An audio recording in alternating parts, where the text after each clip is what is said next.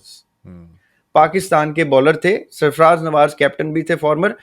سرفراز نواز اور عمران خان تقریباً ایک ہی ٹائم کے ہیں. سرفراز نواز انہوں نے اکٹھے کھیلے ہیں, لیکن Sarfaraz Nawaz then retired and Imran Khan continued.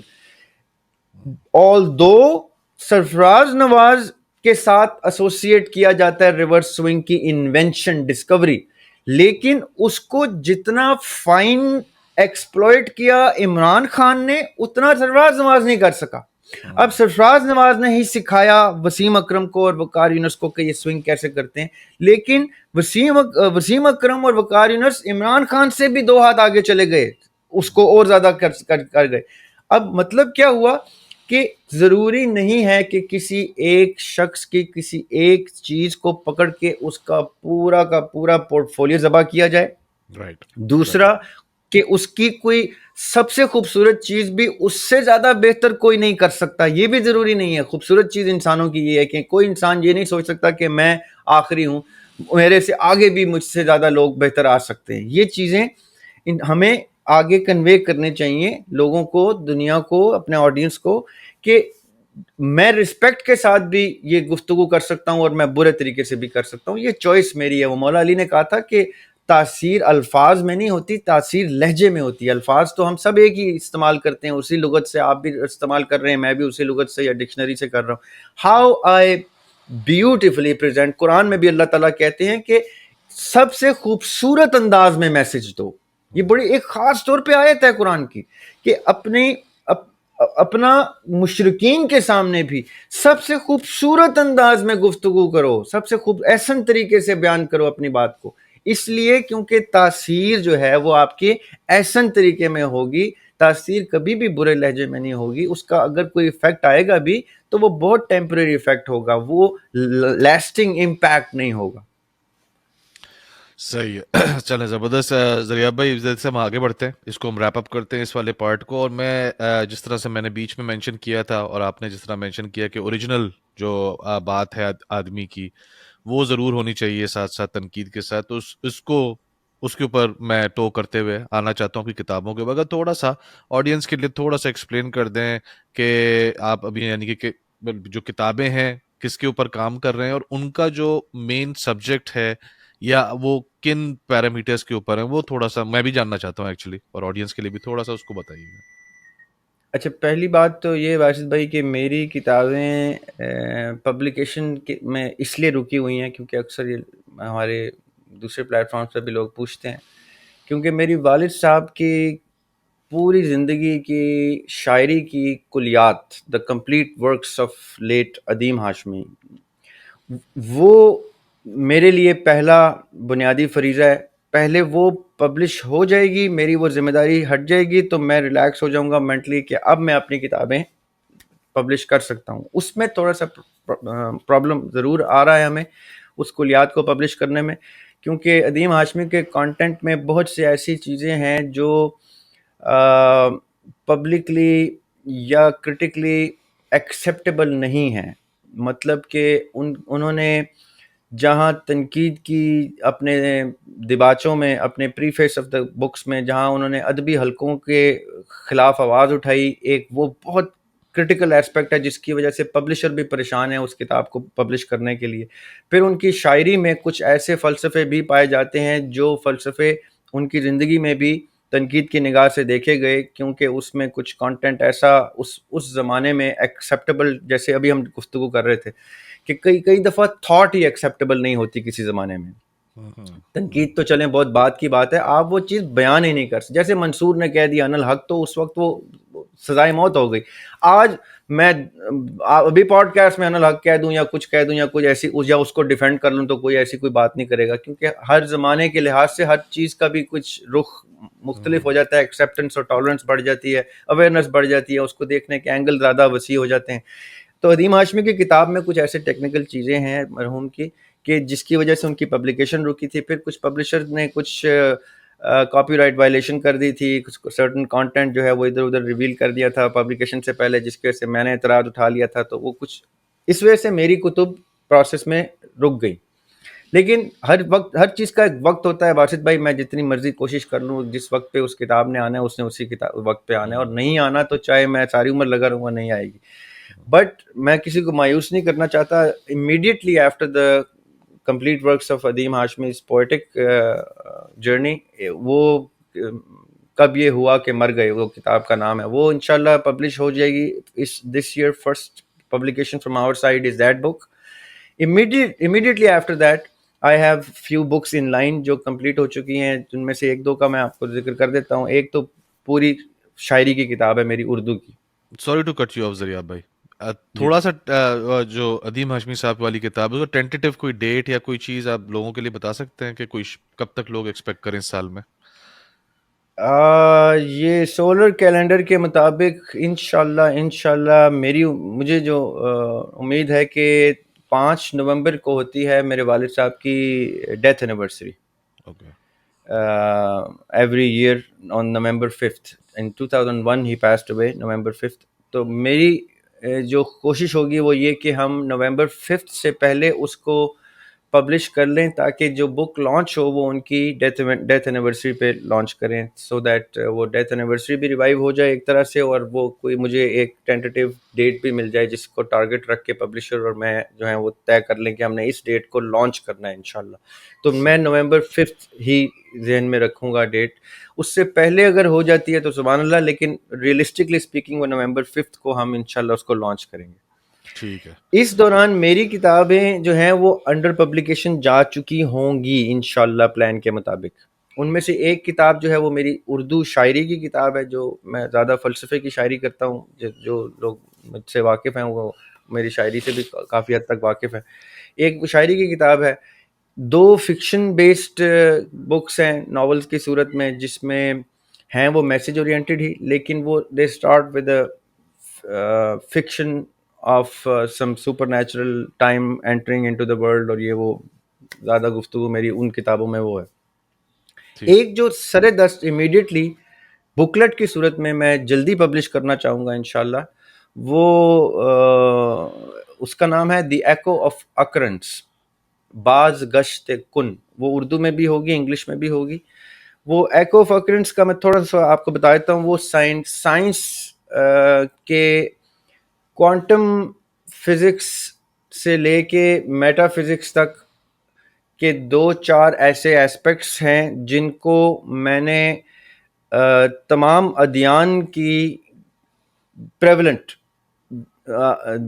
جو ریلیجنز ہیں ان کی کتابوں کی روشنی میں میٹا فزکس اور کوانٹم فزکس یعنی ان کو ریلیٹ کر کے ایک فوٹون کے اوپر، فوٹون کی ایگزسٹنس کے اوپر، اور فوٹون کے بیہیویئر کے اوپر، اور ہمارے اس سے ریلیٹڈ بیہیویئر کے اوپر میں نے ایک کانسیپٹ کے اوپر کتاب لکھی ہے، دی ایکو آف اکرنس کے نام سے. انشاءاللہ وہ اس کے کچھ آرٹیکلز انٹرنیٹ پہ سب اسٹیک کے اوپر بھی اویلیبل ہیں.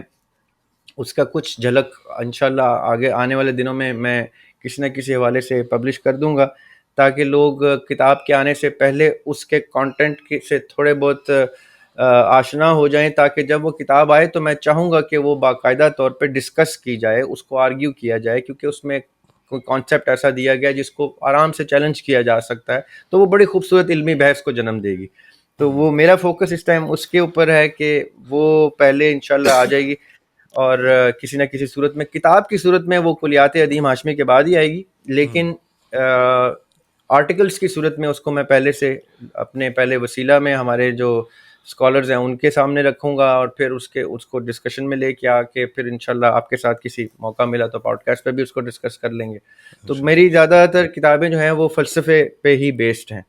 تو وہ 7 8 9 کتابیں ہیں جو ان لائن ہیں. انشاءاللہ اللہ خیر رکھے، اللہ تعالیٰ اس قابل کرے مجھے بنائے کہ میں اس کو منظر عام پہ لا سکوں، اور اگر اس میں کوئی ایسی چیز ہے جو کسی کے لیے فائدہ مند ہے تو اللہ تعالیٰ کرے کہ جلدی سے آ جائیں وہ.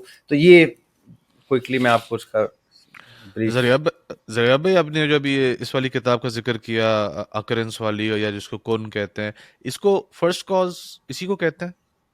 فرسٹ کاز کا جو ڈسکشن ہوتا ہے، یا وہ ایک سیپریٹ چیز ہے؟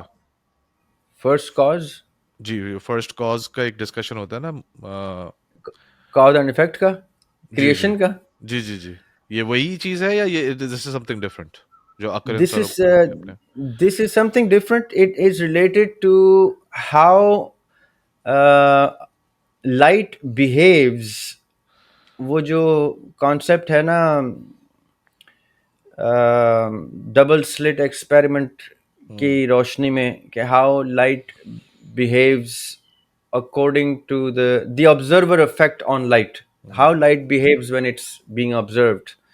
یہ اس کانسیپٹ کے ساتھ کوانٹم انٹینگلمنٹ ایک کانسیپٹ ہے سائنس کا، ان دونوں کی روشنی میں ایگزسٹنس اور کانشیسنس کو ایڈریس کرتی ہے. جیسے پلیٹو نے کانشیسنس کو ایڈریس کیا کہ وہ ایمینیشن ہے آف دا سیم لائٹ، اور وہ یعنی وہ in the light of all the axial time scholars of Plato, Socrates, Aristotle, down to Iqbal, یعنی 500 BC سے لے کے سن 1950 تک، 1970 تک کی پریولنٹ لوگوں کا اس میں ریفرنسز ہے کہ کون کون سے فلاسفرز نے کس کس نگاہ سے اس کو دیکھا، کون کون سے سائنٹسٹ نے کون کون سا فلسفہ سائنس کی زبان میں بیان کیا، اور ریلیجن نے پیرلل میں کتنے رنگوں میں اسی گفتگو کو کسی اور انداز سے کر کے یہ بتایا کہ ایگزسٹنس کیا ہے، رب کی ایگزسٹنس اور انسان کی ایگزسٹنس، ان کی آپس میں جداگانہ حیثیت اور ان کی آپس میں مماثلت، commonalities and yet being independently different. ان کا اس اینگل کو میں نے سائنس اور تصوف اور مذہب اور فلسفے کی روح سے بیان کیا. اس میں یہ آ جاتی ہے گفتگو جو آپ کر رہے ہیں نا کہ بگ بینگ اور the concept of how it all started. اس میں وہ مقدمہ اس کا وہ نہیں ہے، لیکن اس میں وہ ایسپیکٹ ٹچ ضرور ہو جاتا ہے، بیکاز وہ اس کے ارد گرد ہی گھوم رہی ہے یہ گفتگو. سیم ڈومین کی بات ہے. اچھا دوسری چیز یہ کہ زریاب صاحب، وہ جو آپ نے، اب ظاہر یہ بہت انٹرسٹنگ لگ رہا ہے جو آپ نے ابھی جتنا اس کو بریفلی کیا، سو میں تو definitely I am looking forward to it. انشاءاللہ یو ول لائک اٹ. آپ نے جو شاعری والی کتاب کی بات کی ہے، اس میں سے میں یہ چاہتا ہوں کہ جو آپ کا لیسٹ فیوریٹ شعر ہے، یا آپ کے حساب سے ہلکا ترین شعر ہے، وہ میں سننا چاہتا ہوں. بڑا ڈفرینٹ سوال پوچھا ہے ویسے آپ سے. میں نے پہلی دفعہ یہ سوال سنا ہے. I really like it. میرا لیسٹ فیوریٹ شعر، I really don't know.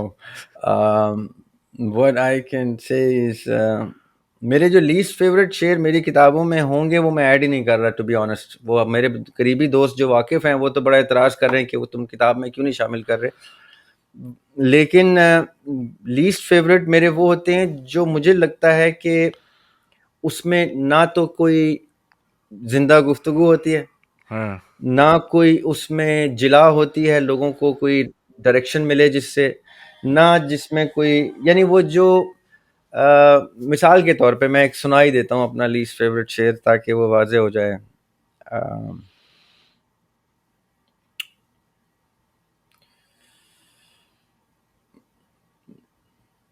منصب چشم منصب چشم سے جب اشک اتارے جائیں،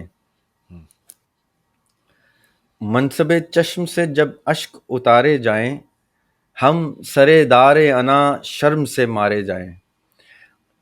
اب یہ میرے لیے لیسٹ فیورٹ اس لیے ہے کیونکہ میں سمجھتا ہوں کہ یہ شعر کا مطلع طلوع ہو رہا ہے، یعنی غزل کا مطلع ہے. یہ ایک pretext to the build up of the غزل ہے، اس لیے میں اس کو اس غزل میں مجھے وہ کبھی نمایاں نظر نہیں آیا. لیکن اس لیے اس غزل کا لیسٹ فیورٹ شعر میرا وہی ہے. اس غزل میں باقی شعر اس سے مجھے زیادہ بہتر لگتے ہیں، لیکن کیونکہ وہ سٹارٹنگ شعر میری ہمیشہ سے کوشش ہوتی ہے ایک بلڈ اپ دے، اور وہ پھر غزل اپنے کلائمیکس کو پہنچے. Theatrical I like to put my poetry in a theatrical piece as short as it may be، چاہے وہ 4-5-7 شعروں کی غزل ہو، لیکن وہ اپنے 5-7 شعروں میں ایک اسکرین پلے رکھتی ہو، ایک بگننگ ہو اس کی، اس کا ایک مڈل ہو، اس کے ہک پوائنٹس ہوں، اس کا ایک کلائمیکس ہو، اس میں ایک ٹوسٹ ہو، اس میں پھر سیڈنس کی ٹریجڈی کا اسپیکٹ بھی ہو، اس میں ایک لو کا اسپیکٹ ہو جو خدا کی محبت یا انسان کی انسان سے محبت یا محبت اٹ سیلف کا ایک کانسیپٹ ہو. اس میں معیار کی گفتگو کہ کیسے میں نے اپنے معیار کو اپنے شعور کے سطح پہ پایا. میری کوشش ہوتی ہے میری غزل پورا ایک تھیٹریکل پلے کی صورت میں کسی بھی صورت کبھی بھی زندگی میں پریزنٹ کی جا سکے، اس کو کوئی تھیٹر میں ایک خوبصورت انداز سے ایک پوری سٹوری لائن سٹوری بورڈ کے ساتھ پریزنٹ کر سکے. تو this is why at times the starting verses of غزل آر مائی لیسٹ فیورٹ، کیونکہ وہ خالی اس کا بلڈ اپ ہوتے ہیں. تو ذریعہ بھائی میرا ایکچولی ریزن یہ تھا لیسٹ فیوریٹ پوچھنے کا کہ نارملی جو آرٹسٹ ہوتا ہے، جو بندہ ہوتا ہے، جو کام کر رہا ہوتا ہے نا، وہ جس کو اپنا فیوریٹ سمجھ رہا ہوتا ہے جس چیز کو، وہ نارملی وہ یہاں پہ وہ عوام اور خواص کی بات آ جاتی ہے کہ عام آدمی کے لیے وہ کہتا ہے اچھا یہ سب سے بیسٹ ہے آپ کا، اور جو آپ کا سب سے ہلکا والا ہوتا ہے وہ کہتا ہے یہ بہت ٹائٹ ہے والا. یہ بڑی انٹرسٹنگ بات آپ نے کی ہے. واقعی کبھی آرٹسٹ کو یہ نہیں پتا ہوتا کہ how would people relate to his piece. کبھی اس کا سب سے فیوریٹ سب سے لیسٹ فیوریٹ لوگوں کا ہوتا ہے، کبھی اس کا سب سے لیسٹ فیوریٹ لوگوں کو اتنا پسند آ جاتا ہے. ایگزیکٹلی، بالکل صحیح کہا. تو اس لیے میں نے آپ سے لیسٹ فیوریٹ پوچھا تھا.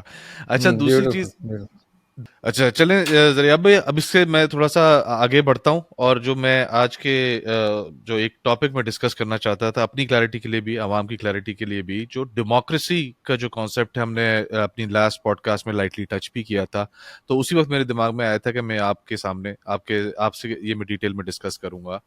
تو پہلی چیز تو یہ کہ جو اسلام میں خاص طور پہ جیسے غامدی صاحب کا ہے، غامدی صاحب کہتے ہیں کہ جی قرآن میں ہی ہے جی ڈیموکریسی ہی اسلامک، مطلب جو اسلام کا سسٹم ہے وہ ڈیموکریسی ہے. تو پہلے تو یہ کہ دین کے پرسپیکٹو سے یہ بتائیں کہ ڈیموکریسی واقعی دینی یعنی کہ ہمارے دین کا، اسلام کا گیون سسٹم ہے، اور اگر نہیں ہے تو کیا سسٹم ہے؟ دیکھیں بصد احترام کے ساتھ جاوید احمد غامدی صاحب میرے بڑے ہی پرسنل فیوریٹ پرسن ہیں. As a person, as a personality مجھے ذاتی طور پہ بڑی محبت ہے ان سے، اور انشاءاللہ کبھی زندگی میں موقع ملے تو ان سے ملاقات کرنا چاہوں گا. ان کے ساتھ 5-10 منٹ ایٹ لیسٹ ان کے مصروف وقت میں سے ضرور کوشش کروں گا کہ ان کے ساتھ اتنی سٹنگ ہو جائے کہ ایسے لوگوں کی، ایسے پرسنالٹیز کے ساتھ 5-10 منٹ بھی اگر آپ کوالٹی ٹائم اسپینڈ کر لیں تو آپ کی زندگی کو وہ بہت سی چیزوں سے روشنی سے منور کر دیتے ہیں. یہ بڑے خوبصورت لوگ ہوتے ہیں. صحیح بات. اللہ ان کو زندگی دے، ان کو صحت دے اللہ تعالیٰ، اور ان کی یہ خدمات اسی طرح سے جاری و ساری رکھے. میرے جیسے لوگوں کے لیے ہمیشہ وہ ایک استاد کی صورت میں پریزنٹ ہوتے ہیں. Having said that, with all due respect, میں ان کی 2-3 ایسی چیزیں ہیں جن سے اختلاف رائے کا حق رکھتا ہوں. وہ حق مجھے وہ خود دیتے ہیں. اپنی گفتگو سے یہ چیز نمایاں ہوتی ہے کہ وہ اختلاف رائے کو بڑی نمایاں حیثیت دیتے ہیں اپنی زندگی میں بھی، اور لوگوں کو بھی کہتے ہیں کہ وہ اپنی زندگیوں میں اختلاف رائے کو ایک نمایاں درجے پہ رکھیں، کیونکہ یہ بڑی خوبصورت چیز ہوتی ہے کہ آپ کا کسی شخص سے رائے میں اختلاف ہو. اس کا مطلب ہے you are carrying an opinion of your own that matters a lot to people of the literary mindset. وہ اپریشیٹ بھی بہت کرتے ہیں اختلاف رائے کو. جی کیونکہ وہ بیسکلی بڑے خوبصورت آدمی ہیں. تو وہ انہوں نے اپنے امیڈیٹ استاد امین احسن اصلاحی صاحب مرحوم سے بھی کچھ چیزوں پہ اختلاف کی جرات جسارت کی اور اس کو منظر عام پہ کتاب کی صورت میں بھی لائے. اور کچھ چیزوں میں ان کے استاد امین احسن اصلاحی مرحوم صاحب انہوں نے بھی اپنے امام فرائی صاحب مرحوم سے کچھ چیزوں میں اختلاف کیا. اور وہ بڑے وہی جیسے میں نے آپ سے پہلے کہا نا، خوبصورت طریقے سے کیا ہوا اختلاف خوبصورت طریقے سے ہی گونجتا ہے. آج بھی میں خوبصورتی سے ہی اس کو یاد کروں گا ان کی گفتگو کو، کیونکہ انہوں نے وہ تنقید یا اختلاف بھی کیا تو خوبصورت طریقے سے کیا. بالکل. اور کتابی طریقے سے کیا. ایسے نہیں کہ بس ویڈیو بنا کے باتیں کر دیں. انہوں نے باقاعدہ اس کے اوپر کتابیں تحریر کی ہیں اور اس پہ دلائل کے ساتھ کیا. دلائل تو سائٹ میں کیے ہیں، سورسز سائٹ کیے ہیں. بالکل. جی اور آپ یقین کریں کہ یہ جو آپ کا چیپٹر ہے نا ڈیموکریسی کا، خاص طور پہ اس کے اوپر میں باقاعدہ طور پہ جلد ہی آپ کے سامنے وہ آرٹیکل آئے گا. میں آرٹیکل کی صورت میں وہ سامنے رکھ رہا ہوں. اس کا ٹائٹل ہی امرہم شورا بینہم ہے. یہ قرآن پاک کی سورہ شورا کی آیت ہے جس سے غامدی صاحب بھی استدلال کرتے ہیں. فرق کہاں آتا ہے؟ جہاں وہ اس آیت کو میرے اندازے میں تھوڑا سا اوپن اینڈڈ چھوڑتے ہیں. وہ کہتے ہیں کہ جمہور یا عوام یا ریاست کے باشندوں کی چوائس ہے یہ کہ وہ کس سسٹم کے تحت اپنے حکمران کا تعین کریں.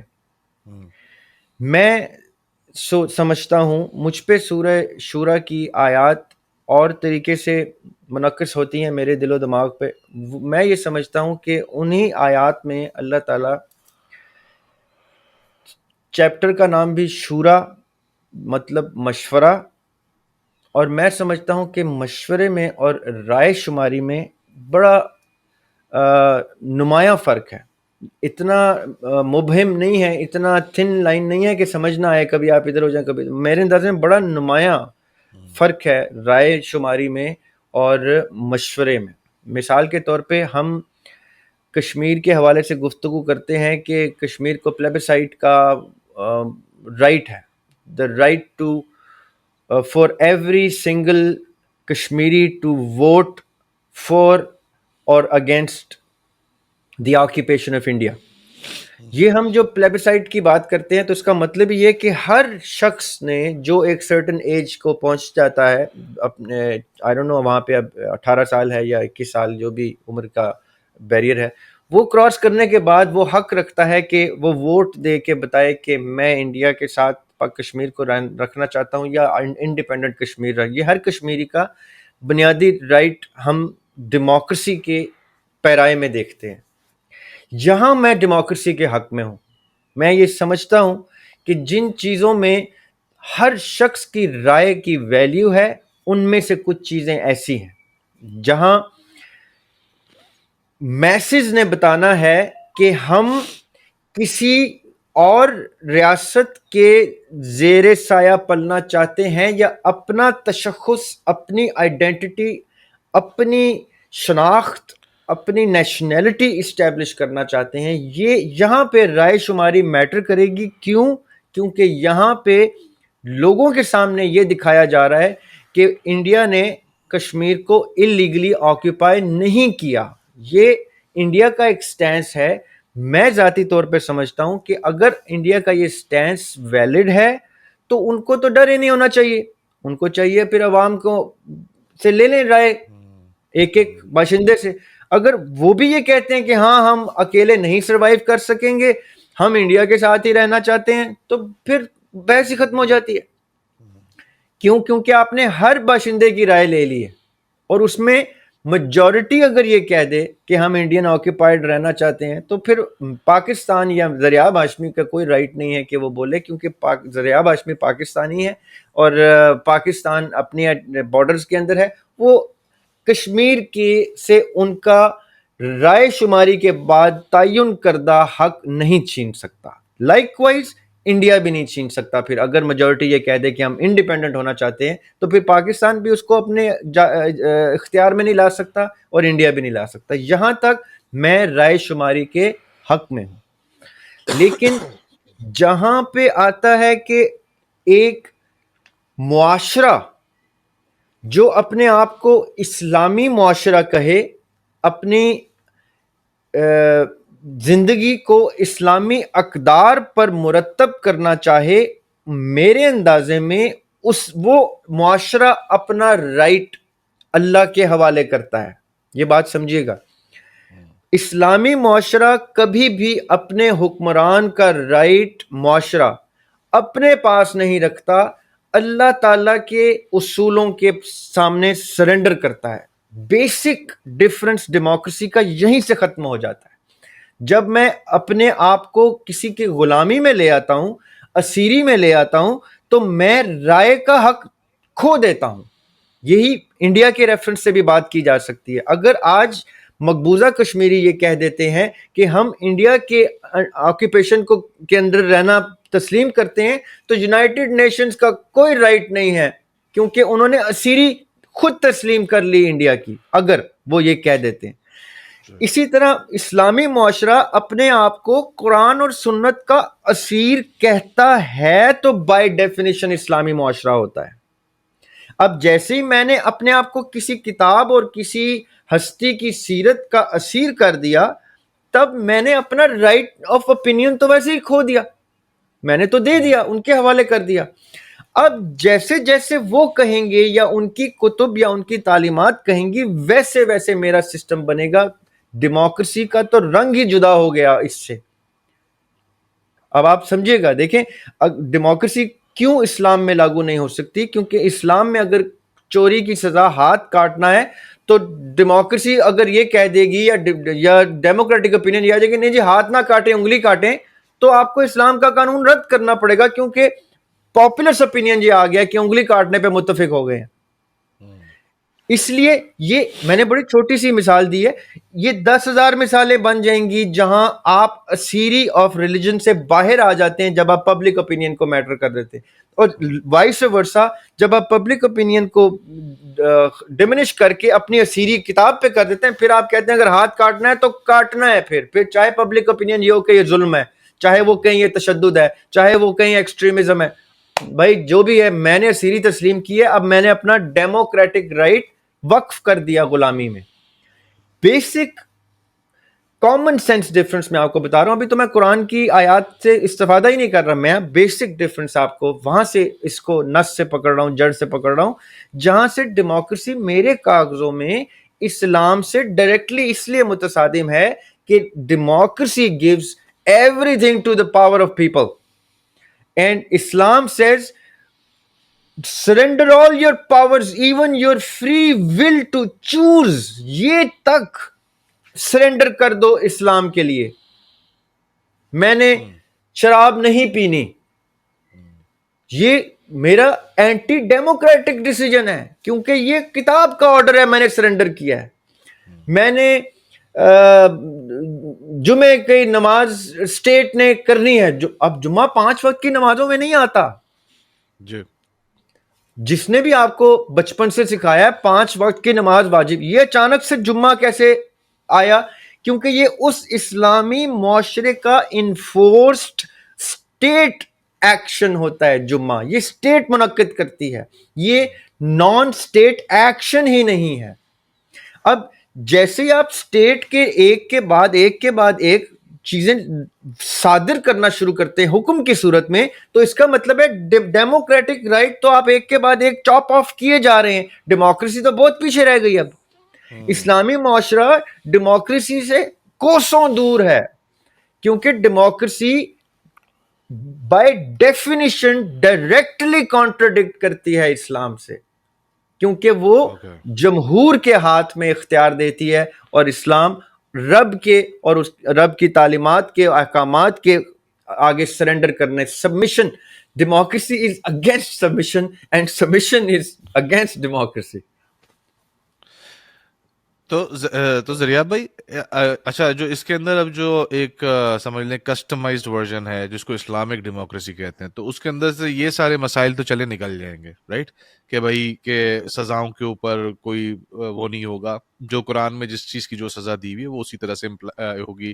وہ جس طرح انجینئر صاحب بھی مثال دیتے ہیں کہ جی افطار میں جو ہے وہ شربت ہوگا کہ شراب ہوگی، اس کے اوپر ووٹنگ نہیں ہوگی، شربت کون سا ہوگا اس کے اوپر ووٹنگ ہوگی.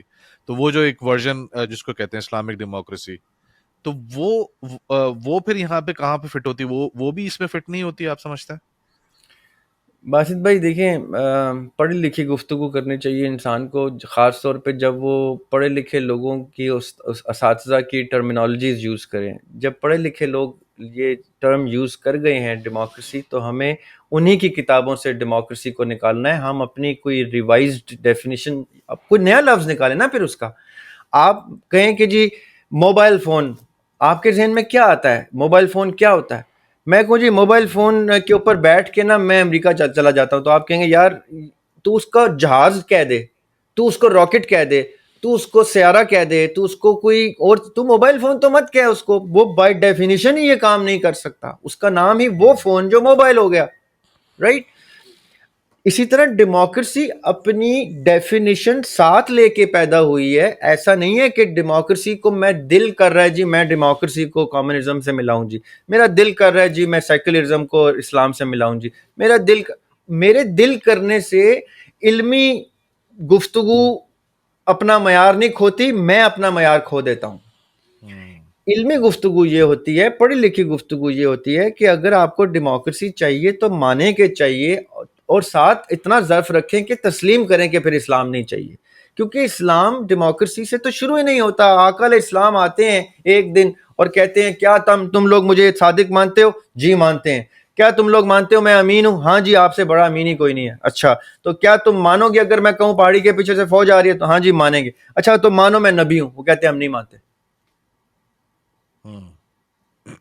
صحیح ہے. اب یہ کیا تھا؟ یہ کوئی ڈیموکریٹک ایکٹ ہے انبیاء کا کہ ایک ون فائن ڈے کہنا کہ سرنڈر ٹو واٹ آئی سے؟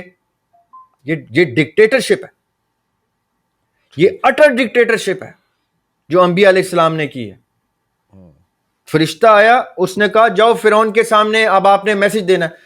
اب اتنا بڑا فرعون جو اپنے آپ کو خدائی کے لیول پہ سمجھتا ہے، شیشے میں دیکھتا ہے تو اپنے آپ کو خدا کہتا ہے، لوگوں سے خدا منواتا ہے، اس کے سامنے موسیٰ علیہ السلام اکیلے، اور ان کو کہا جی جائیں اور بادشاہ کے دربار میں ایک اعلان کریں کہ تم جو ہو غلط ہو اور دین حق آ گیا ہے. تو موسیٰ علیہ السلام کیا سوچ رہے ہیں کہ میں کیا کرنے جا رہا ہوں؟ کوئی ڈیموکریٹک ایکٹ کرنے جا رہا ہوں؟ کسی نبی کو آپ دیکھ لیں علیہ السلام، ان کو بائی ڈیفینیشن اللہ نے ڈکٹیٹر بنا کے پیدا کیا. اب یہاں یہ لوگ مجھ سے جدا ہوتے ہیں، کہتے ہیں جی آپ نبی کی بات کریں، ہم نبی کے بعد کی بات کرتے ہیں. اچھا جی نبی کے بعد کی بات کر لیتے ہیں. نبی علیہ السلام کے بعد کے خلفائے راشدین کو دیکھ لیں. سعد بن عبادہ ثقیفہ بن سائدہ میں خلیفہ بن چکے ہیں. کس لا سے بنے ہیں؟ کون سا ڈیموکریٹک ایکٹ تھا ان کو خلیفہ بنانا؟ اور اگر غلطی سے کوئی یہ مان جاتا ہے کہ وہ ڈیموکریٹک ایکٹ تھا تو پھر تو حضرت ابوبکر صدیق کی خلافت نان ڈیموکریٹک ایکٹ ہوا بائی ڈیفینیشن. ایک ڈیموکریٹکلی الیکٹڈ خلیفہ کو ایک group of elite of that time goes and counters in argument and says no we will not accept you as khalifa. تلوار بھی نکل آئی تھی نا حضرت عمر رضی اللہ عنہ کی. تو اس کا مطلب کیا ہوا کہ ڈیموکریسی تو کہیں دور دور تک نہیں پائی جا رہی. یہاں تو کچھ اور ہی چل رہا ہے، یا ڈکٹیٹرشپ چل رہی ہے، یا یہ میں آپ کے چینل پہ پہلی دفعہ بول رہا ہوں، میں نے سوچا تھا کہ ہم اپنے پلیٹ فارم پہ پروگرام میں ڈسکس کریں گے. ہمارا اسلام خلفائے راشدین کا صرف اور صرف ملٹری ڈکٹیٹرشپ تھی، جس کو ملٹری اسٹیبلشمنٹ کہتے ہیں ماڈرن ڈے ٹرمز میں. جتنے بدر کے، احد کے، خندق کے، تبوک کے، ان جنگوں کے جتنے غازی تھے ہمارے اصحاب، یہی لوگ آگے چل کے آپ کی پوری ہسٹری میں خلیفہ بنے ہیں. یہ بیٹل فیلڈ کے واریئرز تھے جنہوں نے خلافت کے اوپر بحث مباحثے بھی کیے، گفتگو بھی کی، ایک دوسرے کو ایکسیپٹ اور ریجیکٹ بھی کیا گفتگو سے، علمی بحث سے، جیسے بھی. یہ ملٹری ڈکٹیٹرز، ملٹری اسٹیبلشمنٹ تھی جن کے جرنیلوں کے آپس کے اختلافات تھے. یہ جرنیل تھے سارے، یہ جنگیں لڑتے تھے، یہ غزوات میں ان کے نام ہیں سب کے. These were the military establishment out of the masses of 2-3 lakh صحابی جو خطبہ حجۃ الوداع میں بھی ہیں، جو غدیر کے مقام پہ بھی 1.5-2 لاکھ صحابی ہیں. ان میں سے کسی کا نام آپ کو نہیں آتا سوائے ان کا جو نبی کے خاص کمپینینز تھے، علیہ الصلوۃ والسلام کے خاص کمپینینز تھے، جنہوں نے ان کے ساتھ جنگوں کی اسٹریٹجی، جنگوں کی بیٹل میں گوریلا وارفیئر اور سب کچھ خون بہایا، زخم کھائے، تلواریں اٹھائیں. یہ ملیٹنٹ تھے، ملٹری اسٹیبلشمنٹ تھی جنہوں نے خلافت در خلافت در خلافت دیکھی ہے.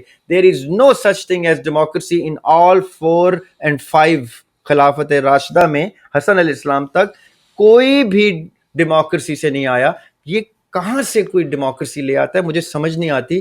یا مجلس شورا نے بنایا، یا ان کے اپنے ڈیسیجن تھے، یا compelled to take the charge تھے. کہیں پہ بھی ڈیموکریسی یا ووٹ، ایک جگہ ووٹ لیے گئے جب عبد الرحمن بن عوف رضی اللہ عنہ مولا علی کے ٹائم پہ اور حضرت عثمان رضی اللہ عنہ کے ٹائم پہ جب خلافت فائنل ہو رہی تھی شورا میں، among the 6-7 people of that time، شورا میں جب ووٹ بیلنس ہو گئی اور عبد الرحمن بن عوف رضی اللہ عنہ نے کہا کہ اب میں جس کی طرف ووٹ دوں گا، میرا جس طرف اشارہ جائے گا وہی خلیفہ ہوگا، تو مجھے 3 دن کا ٹائم چاہیے، اور وہ 3 دن کے بعد ہم یہیں پہ ری یونائٹ ہوں گے. وہ 3 دن انہوں نے کیسے گزارے وہ آ کے بتاتے ہیں کہ میں گلی گلی کوچے کوچے گھوما، میں نے مسافروں سے بھی پوچھا، میں نے لوکل ریزیڈنٹ سے پوچھا، میں نے بڑوں سے پوچھا، میں نے چھوٹوں سے پوچھا، اور پھر میں آیا تو کیا ہوا؟ ووٹ انہوں نے پبلک اوپینین دیکھا. اب یہ شورا کا ڈیسیجن تھا، اس شورا میں سے بھی ایک ہستی کا ڈیسیجن تھا کہ میں پبلک اوپینین لوں گا. سمجھنی آپ نے بات. اور جب وہ پبلک اوپینین لے کے آئے تو انہوں نے کہا علی علیہ السلام لوگ تو آپ ہی کو مان رہے ہیں. اب دیکھیں لمحہ فکریہ دیکھیں، لوگ تو آپ ہی کو مان رہے ہیں، تو اب آپ ہاتھ آگے کریں تاکہ میں آپ کے ہاتھ بیعت کروں اور آپ کو خلیفہ مانوں. شرط میری یہ ہے کہ آپ نے شیخین کی طرز پہ حکومت چلانی. تو مولا علی نے ہاتھ پیچھے کر لیا. انہوں نے کہا قرآن اور سنت کی روشنی میں کر دوں گا، شیخین کی صورت میں نہیں کروں گا. کیوں؟ اس لیے کہ یہ پریسیڈنس نہ سیٹ ہو جائے. ہم اگر قرآن اور سنت سے ایڈیشن، کل کو لوگ کہیں گے کہ ہاں جی علی کی علیہ السلام کی بھی طرز میں لے کے آنا، پرسوں لوگ کہیں گے ہاں جی بیچ میں شیخین کے ساتھ علی کو بھی جوڑ دیں، علیہ السلام کو، حسن علیہ السلام کو بھی. وہ کرتے کرتے ایک چین بن جائے گی، ریچول بن جائے گا. ہم اس کو قرآن اور سنت پہ لمٹ کرتے ہیں تو میں خلیفہ بن جاتا. انہوں نے کہا نہیں، اب پبلک اوپینین رد ہو گیا ہے، ڈیموکریسی کلیپس ہو گئی ہے اس کمرے میں. اور انہوں نے کہا ٹھیک ہے اگر آپ شیخین کی طرف پہ نہیں چلتے تو عثمان رضی اللہ عنہ آپ کو ہم خلیفہ بنائیں، اور وہ خلیفہ بنے. اب اینٹی ڈیموکریسی خلیفہ بنے. تو یہ کون سا پریسیڈنس ہے جہاں سے ہمارے علماء نکالنے کی ناکام کوششیں کرتے ہیں صرف اس لیے کہ وہ اس وقت کی حکومت کے سامنے گڈ بکس میں آ جائیں کہ ہاں جی ہم پرو ڈیموکریسی، ہاں جی ہم پرو ڈیموکریسی. میں 100% پرو ملٹری اسٹیبلشمنٹ ہوں، کیونکہ خلفائے راشدین ملٹری اسٹیبلشمنٹ سے اسٹیبلش ہوئے ہیں. ہمارے انبیاء علیہ السلام سول ڈکٹیٹرشپ سے اسٹیبلش ہو کے ٹرن انٹو ملٹری اسٹیبلشمنٹ ہوئے ہیں. یہ کامن سینس کی گفتگو ہے باسط بھائی. اور حسن علیہ السلام کے بعد ملوکیت ماروسی حکومت شروع ہوئی ہے، بادشاہت دوبارہ سے شروع ہوئی ہے. تو ہم کون سی مثال دینا چاہتے ہیں ڈیموکریسی کے لیے؟ میں تو قرآن کی روشنی میں بھی وہ آیات گنوانا نہیں چاہ رہا آپ کو، کیونکہ وہ بہت لمبی بحث ہے، وہ میں باقاعدہ طور پہ آپ کے ساتھ اس پہ پروگرام کروں گا کہ میں کم از کم 30-40 آیات کی روشنی میں آپ کو قرآن کی بتاؤں گا، کسی حدیث کی روشنی میں نہیں، کیونکہ حدیث کے اوپر لوگ پھر بھی اپنے آپ کو جدا کر لیتے ہیں اس سے. قرآن کی روشنی میں آپ کو بتاؤں گا کہ کس طرح قرآن ڈائریکٹلی اکثریت کو، میجورٹی کو رد کرتا ہے.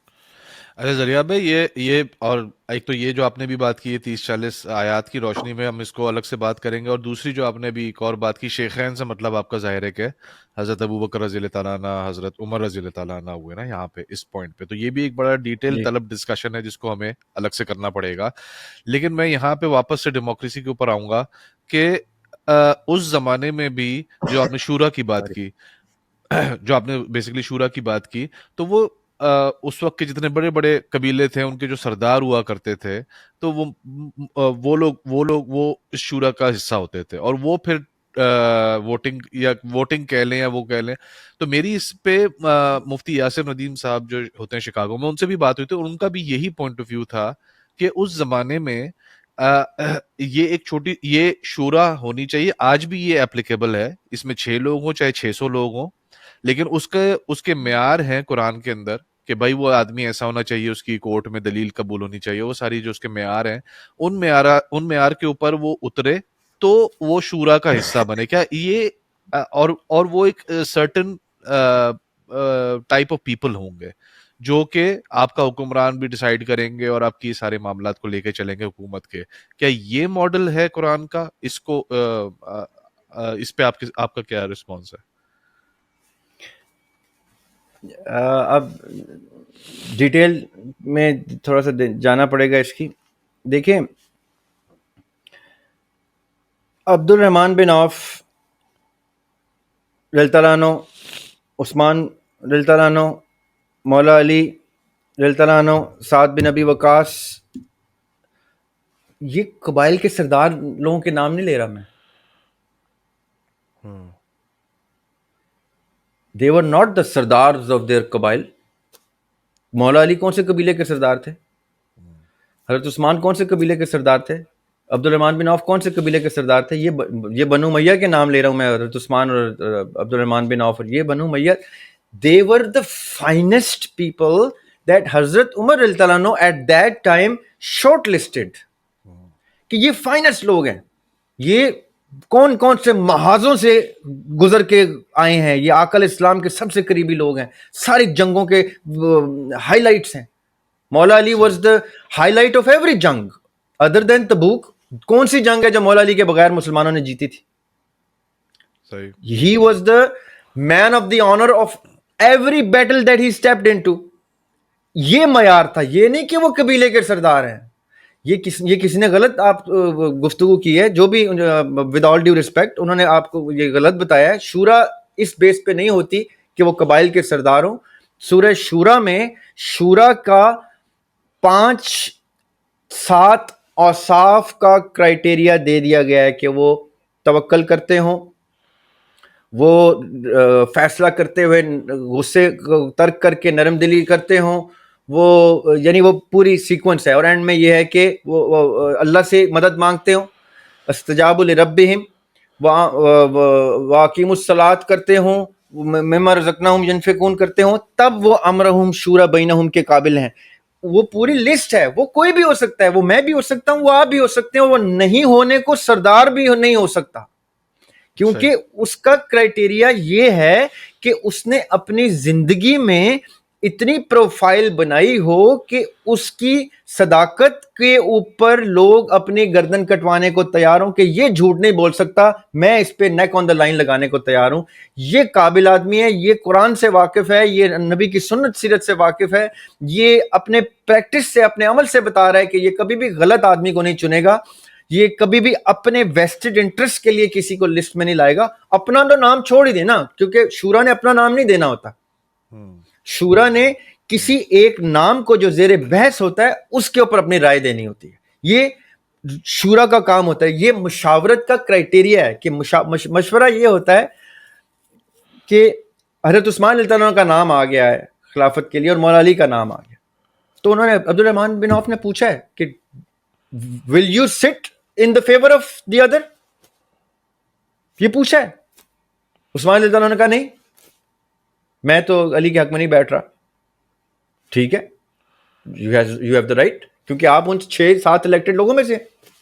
مولا علی نے بھی کہا کہ نہیں، میں تو پہلی خلافت کو بھی کوشچن کیا تھا، میں نے تو حضرت ابوبکر صدیق رضی اللہ عنہ سے گفتگو کی تھی کہ میں 6 مہینے تو میں نے خاموشی سادی رہی، پھر عمر رضی اللہ عنہ کی خلافت آئی ہے. اب جب عمر رضی اللہ عنہ نے تم لوگوں کو شورا میں چوز کیا ہے تو تم یو نیڈ ٹو، ان کا بہت بڑی سپیچ ہے، یہاں تک کہ ریکارڈڈ ہسٹری یہ بتاتی ہے باسط بھائی کہ جس کمرے میں یہ 6-7 لوگ گفتگو کر رہے تھے، باہر اونچی اونچی آوازیں آئی ہیں، اس لیول پہ اونچی اونچی آرگیومنٹس چلی ہیں اس ڈسکشن میں. یہ کوئی عام فیصلہ نہیں تھا، اور یہ سرداروں کی آپس میں گفتگو نہیں ہو رہی تھی. یہ غلط تاثر ہے، میں اس سے بصد احترام میں اختلاف کرتا ہوں. انبیاء علیہ السلام کے ٹائم پہ نبی پاک صلی اللہ علیہ وسلم نے قبائل کے سرداروں کو ضرور اکٹھا کیا، ان کے ساتھ ٹریٹیز کیں، ان کے ساتھ کانٹریکٹس کیے، ان کے اسلام میں نہ آنے کے باوجود ان کے ساتھ مشروط بنیادوں پہ ان کے ساتھ کام کاروبار کی بھی چیزیں سیٹل کیں، جنگوں کی بھی سیٹل کیں، چاہے وہ صلح حدیبیہ ہو، چاہے وہ میثاق مدینہ ہو. یہ سارے کانٹریکٹس نان مسلمس کو بیچ میں شامل کر کے ہوئے. یہ انبیاء علیہ السلام تک تو یہ گفتگو چلتی ہے، میں سمجھ سکتا ہوں، لیکن اگر آپ انبیاء علیہ السلام کی گفتگو کو بیچ میں لے کے آئیں گے تو پھر ڈکٹیٹرشپ کو دوبارہ سے میرا سوال اٹھ جائے گا کہ وہ تو ڈکٹیٹرشپ کے ماڈل پہ تھے. اس لیے انبیاء علیہ السلام کے ماڈل کو آپ نے اپلائی نہیں کرنا. جب بھی آپ سے ایسی گفتگو کریں تو ان کو آپ نے یہاں سے پکڑنا ہے کہ اگر آپ انبیاء علیہ السلام کی گفتگو کریں گے تو ڈکٹیٹرشپ سے کے علاوہ کوئی کسی چیز کی خوشبو نہیں آتی اس میں سے. جیسے ہی خلفائے راشدین کی کریں گے تو آپ کے پانچوں خلفائے راشدین کے پریزیڈنٹس ایک دوسرے سے مختلف ہیں. ابو بکر صدیق اللہ عنہ کی خلافت کا کانسیپٹ مختلف ہے، عمر اللہ عنہ کے کانسیپٹ کا ٹوٹل مختلف ہے. عمر اللہ عنہ کیونکہ نامینیٹ ہو گئے تھے، ابو بکر صدیق اللہ عنہ نے اپنی زندگی میں عمر اللہ عنہ کو نامینیٹ کیا. کون سی شورا، کون سے قبیلے کا سردار؟ پھر عمر اللہ عنہ نے اپنے جانے سے پہلے یہ شورا کو تشکیل دیا، یہ نیا پریزیڈنس آ گیا، شورا میں آپس میں بحث ہو گئی، یہ اس پریزیڈنس کو آرگومنٹ میں چینج ہوا، ادھر سے وہ اوپینین لی عبد الرحمن بن عوف رضی اللہ عنہ نے، وہ ریفیوز ہوئی. پھر اس کے بعد مولا علی کے جانے کے بعد حسن علیہ السلام کون سے پریزیڈنس پہ آئے، ان میں سے کون سی چیز آپس میں میچ ہوتی ہے؟ یہ سب علمی سطح پہ یہ میں اس کو معیاری موازنہ ہی نہیں کہتا کہ آپ ان پانچوں خلافتوں کا آپس میں کوئی ایک ماڈل دکھا دیں. ایک ماڈل پہ تھے ہی نہیں. Why? Because it was being constructed at that time. This model was being designed by the finest brains of that time, by the finest personalities of that time. اس میں یہ تغیرات آنے ہی آنے تھے. یہ 30 سال کے اندر سب کچھ مختلف طریقے سے ہوا، ساری خلافتیں ایک دوسرے سے مختلف ہیں، ان کا دائرہ کار، طریقہ کار، عمل، سب کچھ ایک دوسرے سے مختلف ہے.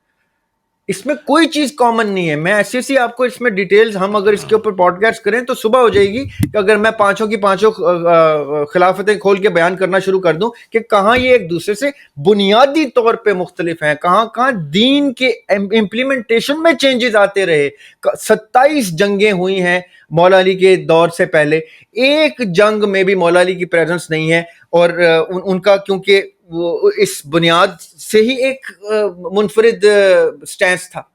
اب میں اس کے اوپر گفتگو کرنا شروع کرتا ہوں تو مجھے نظر آتا نا کہ یہ آپس میں ایک دوسرے کے ساتھ اختلاف رائے کے باوجود یکجا تھے، اور انہوں نے اس ٹرانزیشن کے اندر ہم لوگوں کے لیے ماڈل چھوڑے ہیں کہ ہاں اب آج زریاب ہاشمی اور باسط ندیم جب ڈسکس کریں تو ان ماڈلز کو پریسیڈنٹس کی صورت میں رکھیں کہ یہاں پہ کہیں سے بھی تمہیں ڈیموکریسی کی خوشبو آ جائے تو لے لینا، نہ آئے تو ترک کرنا.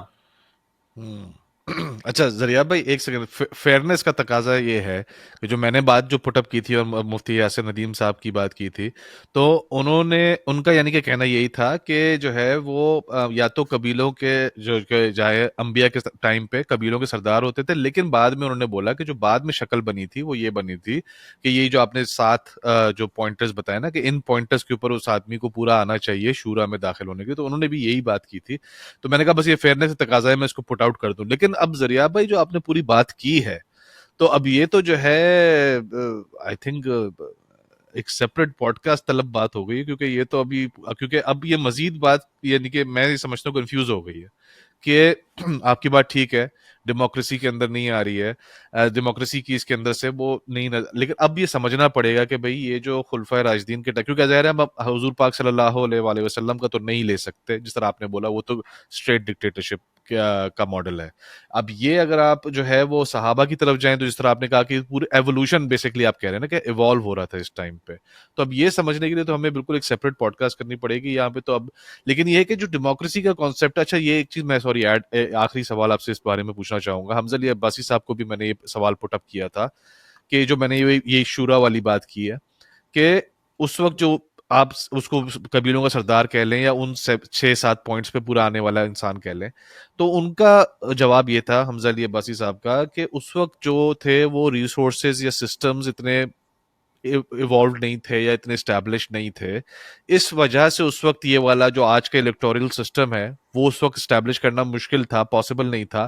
اس وجہ سے وہ کھلی 6 8 10 15 20 لوگوں سے ووٹنگ کر کے اپنے معاملات کو لے کے چلا جاتا تھا. آج ہم نے پراپرلی اس سسٹم کو اسٹیبلش کر لیا ہے, تو ہم اس وجہ سے اس کو الیکٹورل سسٹم جو ہے اس کو آج ہم نے اسٹیبلش. تو یہ وہ سیم یعنی کہ انہوں نے سیم مناسبت اس کی کریٹ کی کہ سیم ہی چیز ہے. آج کیونکہ ریسورسز زیادہ ہیں تو ہم آج کر سکتے ہیں, تو اس وجہ سے وہ کہتے ہیں کہ جی اسلام میں ڈیموکریسی والی سسٹم ہے, یعنی کہ اسلام ڈیموکریسی ہی کو پروپیگیٹ کرتا ہے. دیکھیں یہ ان کی رائے ہے اور میں ان کی رائے کا احترام کرتا ہوں. اگر انہوں نے ایسا سوچا ہے, یہ ان کی یہ ذاتی رائے ہو سکتی ہے. ہسٹری اس چیز سے مختلف ہے. ہسٹری یہ نہیں کہتی کہ نعوذ باللہ استغفر اللہ آپ کے خلفائے راشدین جو ہیں وہ ان کے پاس وسائل کم تھے, یا ان کے خدا نخواستہ نعوذ باللہ ان کے فکری سطح پہ وہ یہ سوچ نہیں رہے تھے, تصور نہیں کر سکتے تھے, یا اپلائی نہیں کر سکتے تھے. یہ مجھے نہیں پتا یہ کیوں یہ کیسے کہا جا سکتا ہے. میں نہیں سوچتا. یہ وہ لوگ تھے باسط بھائی, the finest people on the face of the earth at that time. We are talking about those people, the finest brains designed and conditioned by the finest Kamil Zat Aqa alayhi salatu wassalam, from the finest families and the finest qabail with the finest portfolio and CVs, resumes. آپ ان لوگوں سے اس طرح کی چیزیں منسوب ہی نہیں کر سکتے کہ ان کو یہ پتہ نہیں تھا یا اس وقت ایسا تھا نہیں, یا یہ ایسا کچھ بھی نہیں ہے. وہ لوگ دین کو, قرآن کو, سنت کو, سیرت کو پریفرنس دیتے تھے. لوگوں کو, لوگوں کی اوپینین کو, political condition of the globe کو یا جنگوں کو, ان چیزوں کو ویلیو نہیں دیتے تھے. وہ مرنے مارنے کے لیے تیار تھے. وہ کہتے تھے ہم نے جو کرنا ہے کرنا ہے. سورہ برات جب نازل ہوئی ہے, سورہ توبہ جب نازل ہوئی ہے فتح مکہ کے ٹائم پہ, تو وہ کیا صورت تھی؟ خانہ کعبہ کے اوپر کھڑے ہو کے مولا علی کو آقا علیہ السلام نے کہا کہ آپ جا کے یہ صورت, اس میں کیا ہے کہ پکڑ کے قتل کرو. وہ نہیں ڈرتے تھے کسی چیز سے, ان کو صرف اللہ سے ڈر تھا. نہ وہ اصول کے اوپر کمپرومائز یا کوئی ادھر ادھر کی گفتگو کرتے تھے. اگر ان میں آپس میں کچھ نظریاتی اختلافات تھے بھی, تو میں نے لاسٹ ٹائم بھی آپ سے کہا تھا نظریے کے اختلاف تھے, عقیدے کے اختلاف نہیں تھے. ہمارا عقیدہ قرآن اور سنت ڈائریکٹلی ڈیموکریسی کی, میں نے شروع میں بتایا بائی ڈیفینیشن ہی سرنڈر اور سبمیشن اینٹی ڈیموکریسی ایکٹ ہوتا ہے. سرنڈر اور سبمیشن ہمیشہ کسی ڈکٹیٹر کے آگے کی جاتی ہے, ڈکٹیشن کے آگے کی جاتی ہے. اسی لیے ہم بھی ایک ڈکٹیشن آف ریلیجن کے آگے اپنے آپ کو سرنڈر کرتے ہیں. ڈیموکریسی وہاں سے اپنا رستہ جدا کر لیتی ہے.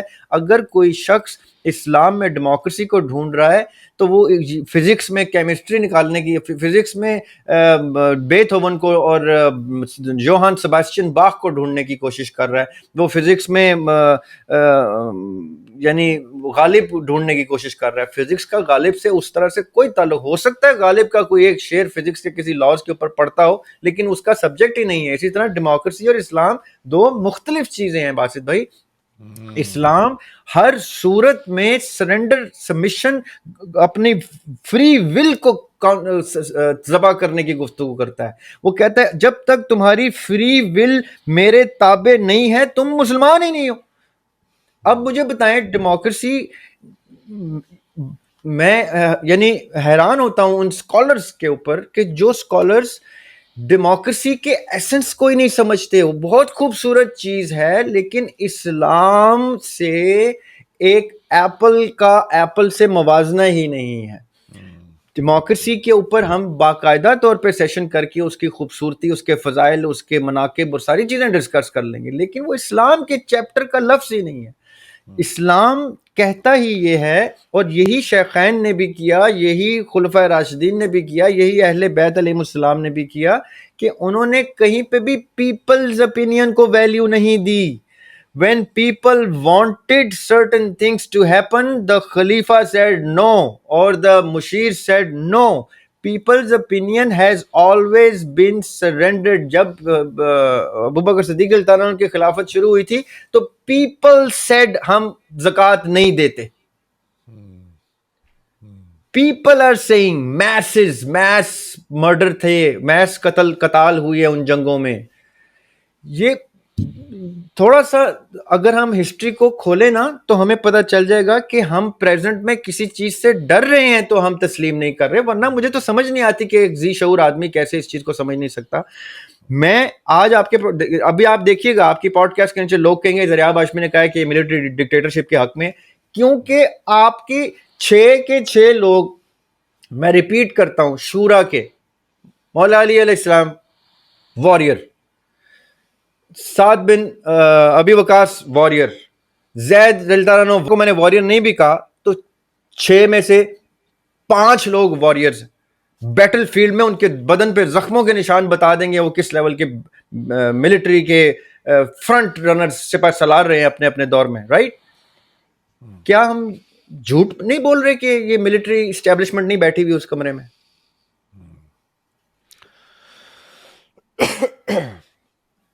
سلمان فارسی رضی اللہ عنہ اسٹریٹجسٹ نہیں تھے نا, کتنے بزرگ ہستی نہیں تھے نا, ادھر زندہ تھے, حیات تھے, نہیں تھے. ابو ذر غفاری نہیں تھے نا, کیونکہ یہ لوگ as such battle field military نہیں تھے, یہ آقا کی محبت میں جنگ میں اتر جاتے تھے. یہ جن کے جو شورا کے نام ہے, یہ تو ان کی تلواریں ہی تو ان کا خاصا تھی, یہ تو تھے ہی واریئرز. اب واریئرز اس زمانے میں ہم کہہ دیں تو واریئر, اس زمانے میں ہم کہیں تو ملٹری کہیں گے نا واریئرز کو. میں تو واریئر نہیں ہوں نا, میں آپ کا واریئر تو حافظ صاحب ہے نا. آج کے دور کا واریئر پاکستان میں کون ہے؟